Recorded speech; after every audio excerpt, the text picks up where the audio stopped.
दोस्तों जय गुरुदेव। Video number 50।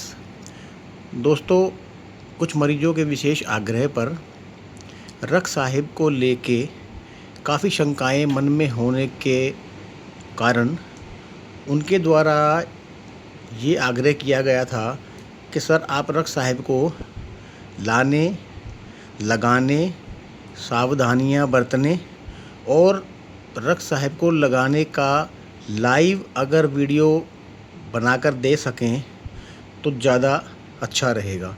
इसको लेके लोगों के मन में या मरीजों के मन में या परिवारों के मन में काफ़ी भ्रांतियां हैं और कई बार गुरु घर में बताने के बाद भी वो लोग कम ही समझ पाते हैं।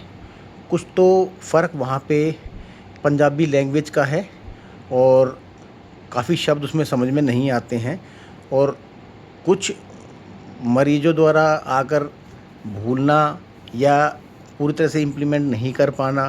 दोस्तों कुछ भी नहीं है, कोई सावधानियां या कोई भी नियम परहेज़ ऐसे नहीं हैं जो कि एक साधारण इंसान नहीं निभा सके। अब जैसे मैं आपको इसके ऊपर ये लाइव वीडियो बनाकर दे रहा हूँ, इसमें सबसे पहला और अहम ये है, साफ़ सफाई बनाए रखें। रख साहिब को रखने का जो स्थान है उसके बारे में लोगों के मन में बहुत शंकाएं हैं। एक ऐसा स्थान हो जहां पर शुद्धताई हो, ज़्यादा झूठे हाथ ना जाते हों, बच्चों का वहां पर कोई भी आना जाना ना हो, ज़्यादा जूते चप्पल वगैरह आते हों, ऐसा अशुद्धताई ना हो। कोशिश रखें साफ़ स्थान हो, चाहे वो घर का कोई कोना ही क्यों ना हो। अब इसके ऊपर एक सवाल बार बार पूछा जाता है, सर हम मंदिर या रसोई में क्या रख साहिब को रख सकते हैं?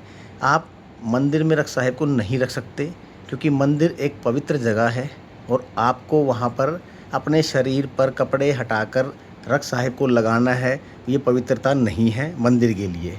और ऐसा ही रसोई में है, रसोई पूरी तरह से पवित्र स्थान नहीं है। वहाँ पर झूठे बर्तन वगैरह या कैसे झूठे हाथ वगैरह इधर उधर लगते रहते हैं, तो आप उस चीज़ को शुद्धताई से नहीं रख पाएंगे। अब सबसे बड़ी बात दोस्तों, हमें रख साहिब का प्रयोग कैसे करना है। इसके प्रयोग में सबसे पहली बात, हमें जल कितना लेना है, इसके बारे में भी लोगों के मन में, मरीजों के मन में बहुत शंका रहती है। वो बार बार ये प्रश्न पूछते हैं। तो ये मैंने जल की मात्रा आपको कटोरी में डाल करके दिखाई है। हमें इतना ही जल लेना है दोस्तों। ये एक कटोरी का लगभग चौथा या पाँचवां हिस्सा है। जल की मात्रा इससे थोड़ी या ज़्यादा की जा सकती है, उससे कोई फ़र्क नहीं पड़ता। लेकिन सबसे अहम है दोस्तों, इसके अंदर डाले जाने वाली रख साहिब की मात्रा का, जिसको लेकर मरीजों में काफ़ी शंकाएं हैं। तो मैं आज आपको वो दिखाता हूँ। हमें रख साहिब इतनी ही लेनी है। इसको हम चुटकी भर कहते हैं।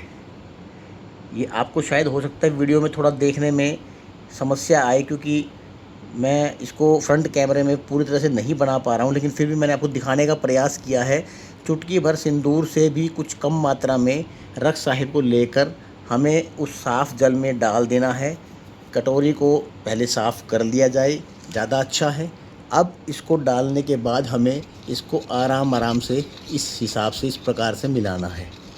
दोस्तों कुछ भी मुश्किल नहीं है। ये 2 4 5 दिन तो आपको लगेगा कि नियम निभाना, ये परहेज़ निभाना, सावधानियां बरतनी मुश्किल हैं। अब मैं दोस्तों आपको वीडियो बनाकर लाइव दिखा रहा हूं, तो मुझे मुश्किल से लगा लो 15 से 20 मिनट लगेंगे, वरना मुझे सिर्फ 10 से 12 मिनट लगते हैं अपने पूरे शरीर पर रख साहिब को लगाने में।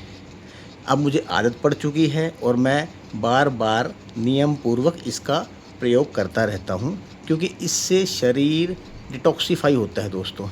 डिटॉक्सिलेशन प्रोसेस होता है जो अंदर की तकलीफ़ को भी निकालता है और बाहर की तकलीफ़ को भी ठीक करता है। ये विश्वास की बातें हैं दोस्तों। आप अपने पर विश्वास रखें, गुरु पर विश्वास रखें, रख साहिब पर विश्वास रखें। अगर आपके मन में ठीक होने को लेकर थोड़ी भी जिज्ञासा है तो कितनी भी बड़ी समस्या हो दोस्तों, आप उससे आराम से निजात पा सकते हैं। अब देखें आप रख साहिब को लगाने का तरीका, जिसमें बार बार लोगों द्वारा गलतियां की जाती हैं। ये गलतियां कुछ हद तक हमने भी की, लेकिन हम बहुत जल्दी इस चीज़ को समझ गए क्योंकि हमने उसके नुकसान देखे थे। अब जैसे रख साहिब को मैं आपको दिखा रहा हूँ, एक उंगली, वैसे सही तरीका तो है एक उंगली से लेके और आप इसको शरीर की हर उस जगह पे लगाएं जहाँ पर आपको ये तकलीफ़ है। कुछ ऐसी जगहें हैं जैसे नाक के अंदर हो गया, कान के अंदर हो गया, ज़्यादा अंदर तक लगाने की चेष्टा ना करें दोस्तों, उसका कोई भी फ़ायदा नहीं है। रख साहिब ने काम करना होगा तो एक तिलक भर रख साहिब लगाकर आप बाबा जी से अरदास प्रार्थना करें तो वो भी काम करती है। लेकिन अगर तकलीफ़ ज़्यादा है तो उसको शरीर पर अप्लाई करने से फ़ायदा जल्दी और ज़्यादा मिलता है। अब देखिए, आप तकलीफ़ ज़्यादा है तो आप 3-4 उँगलियों का प्रयोग भी कर सकते हैं। इसको लेकर शरीर के किसी भी हिस्से पर लगाएं। अब जैसे मैंने इसको अपने कंधे पर अप्लाई कर दिया है, अब दोबारा इसको लेकर कंधे पे दोबारा अप्लाई ना करें दोस्तों। ये सबसे बड़ी गलती है जो हमने भी 1-2 बार की थी। दूसरा, रख साहिब को ज़्यादा इस्तेमाल ना करें, चुटकी भर जितना बताया जा रहा है उतना ही इस्तेमाल करें।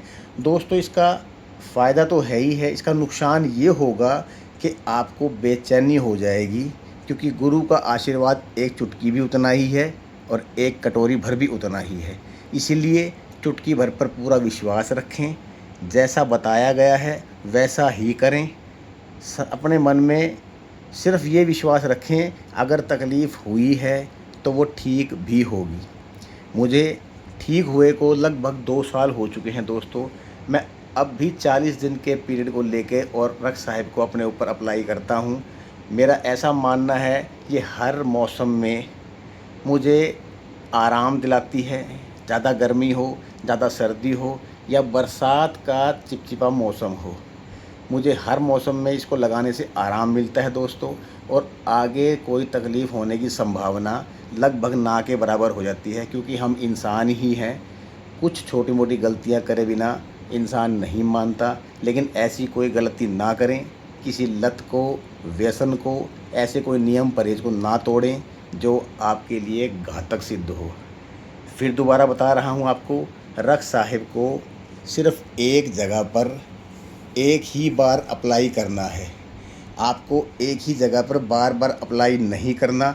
आपको ये रख साहिब लगी हुई ना तो कि आपने खुद देखनी है, ना किसी और को दिखानी है दोस्तों। ये गुरु का आशीर्वाद है, एक बारी में पूरे से भी ज़्यादा काम करेगा। जय गुरुदेव दोस्तों। अगर आपका कोई प्रश्न है तो आप उससे कमेंट में पूछ सकते हैं। यूट्यूब पर ये वीडियो आपको बहुत जल्द मिल जाएगी।